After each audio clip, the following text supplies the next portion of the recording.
안녕하세요. 그린비 가족 여러분. 오늘 월요일 아침 이렇게 매일 한 말씀으로 또 오늘 하루를 시작하는 모든 분들을 주님의 이름으로 축복합니다.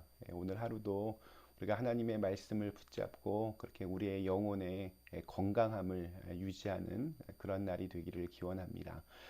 오늘은 제가 마가복음 11장 우리 11절에서 19절에 있는 말씀으로 오늘 이 아침을 시작하도록 하겠습니다. 마가복음 11장 11절에서 19절 말씀.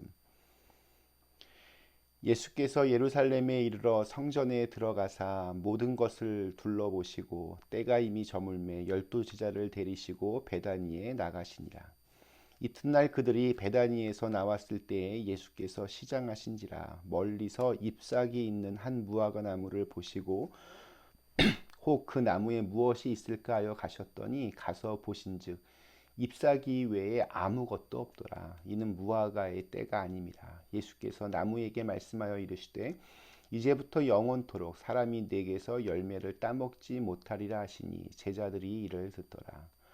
그들이 예루살렘에 들어가니라. 예수께서 성전에 들어가사 성전 안에서 매매하는 자들을 내쫓으시며 돈 바꾸는 자들의 상과 비둘기 파는 자들의 의자를 둘러엎으시며 아무나 물건을 가지고 성전 안으로 지나다님을 허락하지 아니하시고 이에 가르쳐 이르시되 기록된 바 내 집은 만민이 기도하는 집이라 칭함을 받으리라고 하지 아니하였느냐. 너희는 강도의 소굴을 만들었도다 하시매 대제사장들과 서기관들이 듣고 예수를 어떻게 죽일까 하고 꾀하니 이는 무리가 다 그의 교훈을 놀랍게 여김으로 그를 두려워함이로라. 그리고 날이 저물매 그들이 성 밖으로 나가더라. 아멘. 예, 매일 한 말씀 이렇게 하면서 시편에 이어서 지금 마가복음 말씀을 읽고 있습니다. 그런데 약간 월요일 징크스가 있는 것 같습니다.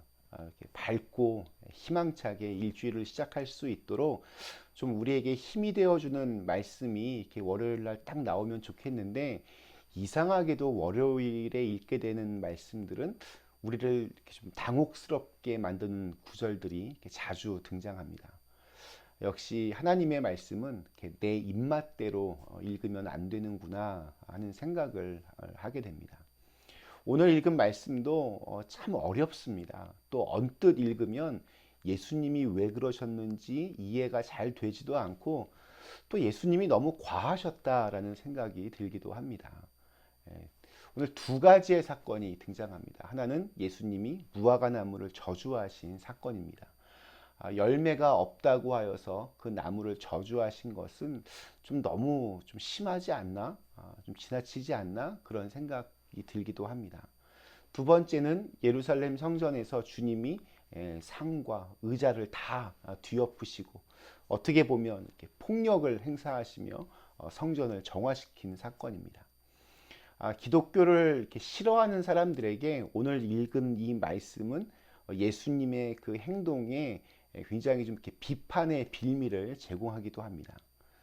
굉장히 유명한 무신론자였던 버트란드 러셀은 나는 왜 기독교인이 아닌가라는 책에서 예수님에 대해서 이런 평가를 합니다. 예수는 일관성이 없다. 그는 아주 그 신경증 환자 같다.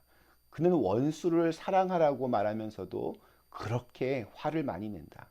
사람뿐만이 아니라 심지어 나무에게도 화를 낸다. 그는 무화과 나무를 저주했다. 무화과가 열릴 철도 아닌데 나무를 탓하다니.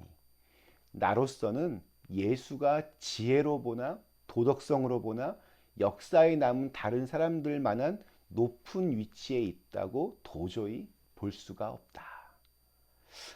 예. 그러나 이 러셀의 이러한 태도는 성경을 좀 잘못 읽은 까닭입니다.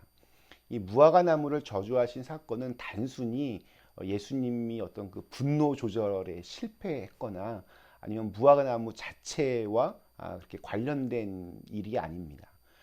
무화과 나무를 저주하신 사건은 12절부터 14절에 등장하고 또한 20절과 21절에 그 결과가 나옵니다.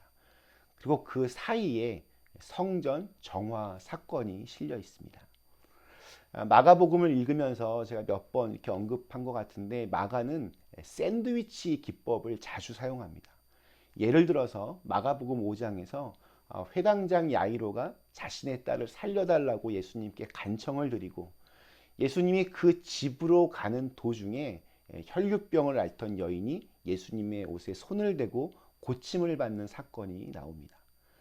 그리고 회당장 야이로의 집에 도착하여서 예수님은 그 딸을 일으켜 세워주십니다. 두 사건 모두 한 가지의 주제로 이렇게 연결이 되어 있습니다. 이 사건 같은 경우에는 믿음이 굉장히 중요한 주제였습니다. 그래서 A, B, 또 A 이렇게 사건의 전개 방식을 샌드위치처럼 만들면 조금 더 이렇게 긴장감 있게 이렇게 읽을 수도 있고 또 메시지가 굉장히 분명해집니다. 두 사건이 하나의 주제로 긴밀하게 연결되기 때문입니다. 오늘 읽은 말씀에서 이 무화과 나무의 저주는 열매 없는 이스라엘에 대한 심판을 의미하는 일종의 비유와 또한 상징의 행위입니다. 그것을 오늘 말씀의 시작인 11절에서부터 우리가 예상해 볼 수가 있습니다. 예수께서 예루살렘에 이르러 성전에 들어가사 모든 것을 둘러보시고 때가 이미 저물매 열두 제자들을 데리시고 베다니에 나가시니라. 나귀를 타시고 예루살렘에 입성하신 예수님이 가장 먼저 가신 곳은 어디였습니까? 바로 성전이었습니다. 그리고 그 성전 모든 곳을 다 둘러보셨습니다. 그렇게 하루를 보내신 겁니다. 그리고 그때 거기서 예수님은 이미 강도의 소굴로 변해버린 성전에 아주 그 적나라한 민낯을 두 눈으로 똑똑히 보셨습니다. 예수님 마음은 얼마나 아프셨을까요? 얼마나 기가 막히셨을까요? 그러나 그날은 참고 참으시면서 그냥 베다니로 돌아가십니다. 아마도 밤새도록 기도하시면서 이렇게 마음 아파해 하셨을 겁니다. 그리고 예수님이 마음에 결심을 합니다. 거룩한 하나님의 성전이 인간의 탐욕으로 더럽혀지고 또 성전을 책임졌던 종교인들의 타락을 이렇게 못 본 척 눈 감는 것은 하나님에 대한 모독이었기 때문에 만민이 기도하는 집으로서의 성전을 선포하시기 위해서 다음날 다시 예루살렘으로 올라가십니다. 그리고 예루살렘으로 올라가시는 길에 잎사귀만 무성하고 열매를 맺지 못하는 무화과 나무를 보시고는 그것을 저주하십니다. 사실 여기에서 이렇게 잎사귀만 무성하고 열매를 맺지 못하는 무화과 나무는 예루살렘을 상징합니다. 그 당시의 성전을 상징합니다. 또한 겉으로는 종교적인 열심을 대단히 이렇게 열심으로 사는 것 같지만 실제는 아무런 열매도 맺지 못하고 있던 종교인들 또 이스라엘 사람들을 상징하기도 합니다. 우리가 잘 아는 대로 예수님은 성전 안에서 매매하는 자들을 내쫓으시고 또 돈 바꾸는 자들의 상광, 비둘기 파는 자들의 의자를 다 둘러엎으셨습니다. 인간의 욕심으로 우글거리는 성전을 만민이 기도하는 집으로 그렇게 선포하십니다.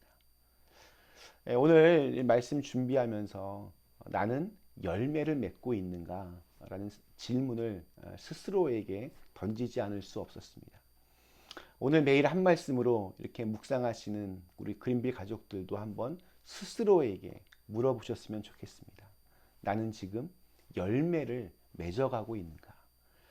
신앙 경력은 화려하지만 나는 신앙 생활의 맛과 또 멋을 이미 오래전에 잃어버리고 그냥 타성에 젖어서 이렇게 습관적으로 믿고 있지는 않은지, 믿음과 또 내 행위가 일치하지 않아서 위선적으로 이렇게 변해가고 있지는 않은지, 입만 열면 하늘의 것을 사모한다고 이렇게 해놓고서는 언제나 땅의 것들에만 더 관심 있고 그것들만 쫓아다니며 살고 있지는 않은지, 하나님께서 인정해 주시면 그것으로 충분하다고 그렇게 말은 하면서도 사실은 사람들의 칭찬에 목말라해 하면서 그들의 눈을 언제나 의식하고 있지는 않은지, 영원한 것을 사모한다고 하면서 항상 현재의 것에만 웃고 울고 있지는 않은지, 하나님의 뜻이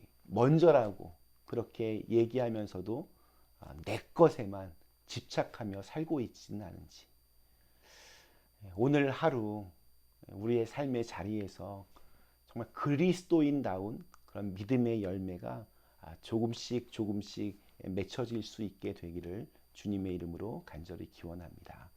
잠시 함께 기도하시겠습니다. 좋으신 하나님, 오늘날 참 많은 사람들이 껍데기만 그럴싸합니다. 겉으로만 그럴싸하게 보이고 속은 텅텅 비어 있습니다. 하나님, 우리의 믿음도 그렇게 되고 있지는 않은지 오늘 말씀을 통해 돌아보게 됩니다. 입만 살아있고 우리의 삶은 아무런 열매를 맺지 못하고 있지는 않은지 돌아보게 됩니다.